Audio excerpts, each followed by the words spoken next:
fokotsy ampiasan'le saiko any aminao efa fantatrao io fa fokotsy efa miala aminao io fa azomenao tsinjara toka misy ny aiaie tiako fantatrao fa lovenya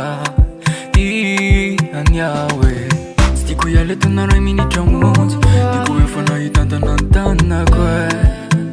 enao ninedanako za tsy mba mananakotrana azomenao tsinjara toka zendra saropiaro fa itiavako anao anezane itiavako anao io tsy tiako afangaro mignafa tinao mitsinzale matoko fanifoko tsy mety ansaiko maloto ozanao hoe zajolamboto fa fitiavako anao tsy malelay tinao mitsinzale matoko fanifoko tsy mety ansaiko maloto ozanao hoe zajolamboto fa fitiavako anao tsy malelay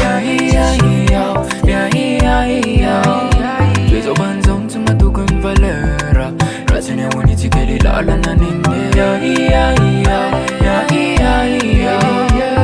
efa betsaka ny vitany nera itao ina zay meleo amitratrako raha mety ozinao hoe matokira tena tiay fa tsy haiko ny metsara velatsy fa za tsy matoky fa za aloha tianao lesansaiko mieritreritra anao lamtsinjeratra mifetsika anao enao ve tena tiay fa azomenao tsinjara toka mantany fa ohatra mijaly za mba te atoky anao iny afa tsy mety tena tsy mety tabako mijalijaly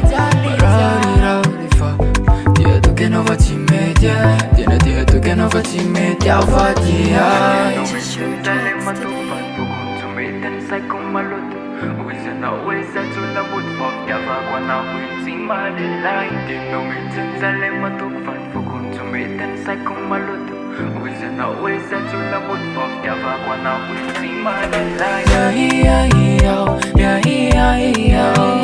Twezo banzong tsy matokony valera ratsy ny amonitsika lalana niny efa betsaka ny vitany nera itao ina zay meleo amitratrako raha mety Twezo banzong tsy matokony valera ratsy ny amonitsika lalana niny